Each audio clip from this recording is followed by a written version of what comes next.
In the present video, we are going to continue talking about algebra using Maxima, and we're going to talk about basic operations with polynomials. For that purpose, we'll start with this worksheet, this Maxima worksheet, and we'll start by creating a bunch of polynomials right here. We do Shift Enter, and we got polynomial P1, P2, P2, and P3, and so on. In this line, we add them at different levels, P1 plus P2, P1, P2, P3, and all of them together. And Maxima takes care of collecting similar terms. In here, we do subtraction and addition combined, producing different results. So, and basically, with Maxima, all you have to do is define your polynomials. By the way, when I say something like P1 column, this is an assignment statement. The column is the assignment operator. Basically it's saying take whatever is here, store it into P1. Take whatever is in here, including that 5, store it into P2, and so that's what you get here as an output. You get the result of the stored values, and then you can refer to those variables to add them and multiply them and so on. Here's the multiplication case. Now, if you see in the multiplication, I just took the polynomials and showed them as, okay, this times this, but they did not actually expand the terms. For that, you need to use the function expand. The percentage symbol refers to the most immediate result. So I would say expand these products. And now when you expand these two, then you get these results. These two, this result, and so on. Division of polynomials. We have two examples here of division of polynomials. And basically all what it does is show the result without doing any operation. There are ways to simplify them. We're going to learn more about factoring later on, but you can use the function ratsimp. That is nothing having to do with rats. It means rational simplification. What I wrote here is what is called a comment. It's just a note that you write. It has no effect on the result. So if you do the rational simplification of the last result, this term becomes this one, and this fraction becomes this one. Examples of powers of polynomials, Control Enter. Again, you only get the expression without expansion. You need to use expand. And then now you find that y plus x squared is equal to this. Y plus x plus 2a cubed is equal to this long result. Operation with polynomials with fractional coefficient. Here it's going to be basically the same, except that the coefficients are fractions. And so adding them, multiplying them, you need to use expand. Same with powers, and you get complicated expressions, but nothing much different than before except for the fractional stuff. Here, dividing one term by another one.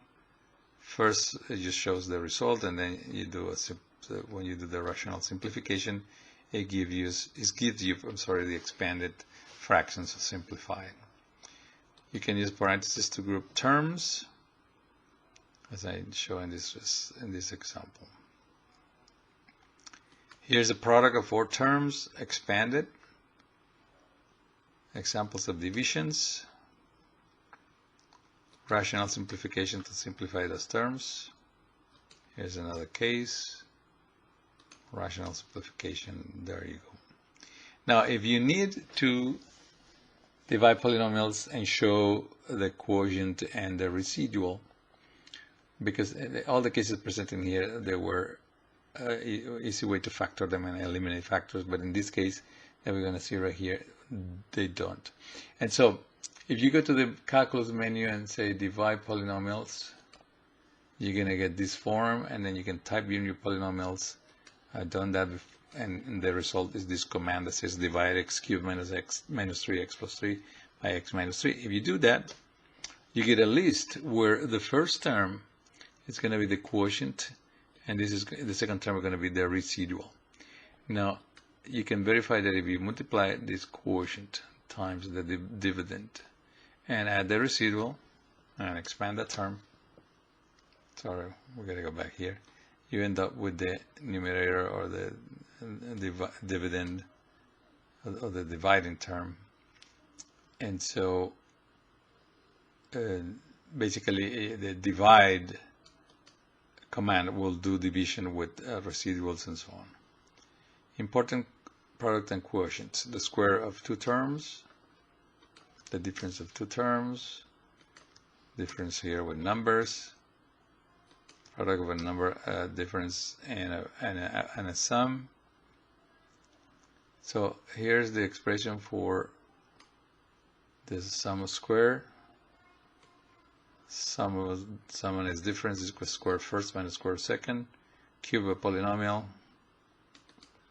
You can verify those results by using expand on these terms. Here's the product of two terms, x plus a plus x plus b. Here we work around changing signs, and as you can see, the three different trinomials that you can get, the four different trinomials that you can get. Divisions are easy to figure out, but you need to use wrap simplify in Maxima to get the results. That will be easy to figure out because of the things that we the rules that we learned before. More divisions of binomials: a to the 4 minus b to the 4 divided by a minus b, a to the 5th minus f to the 5th, and so on. Using rational simplification, we get the results shown in there. If we use divide, we find our quotient and residual, quotient and residual. Theorem of the residual result from dividing a polynomial with integer coefficients by a binomial of the form x minus a can be calculated by replacing x for a in the polynomial. So let's see, if we have this polynomial p of x, which is a fifth order, divide by this, we get this result. And here's the residual. According to this theorem, that residual should be equal to the polynomial evaluated at x equal 2. If we evaluate p of 2, we get 84 as we expected. Now, earlier on I mentioned that if you define a variable like this, a equal to 2, you only need to use the semicolon. But if you're going to define a function like this p of x with an expression that's given by this long term here, you need to use colon equal for functions. Keep that in mind, and with that we have finished presenting our second video on basic operations with polynomials.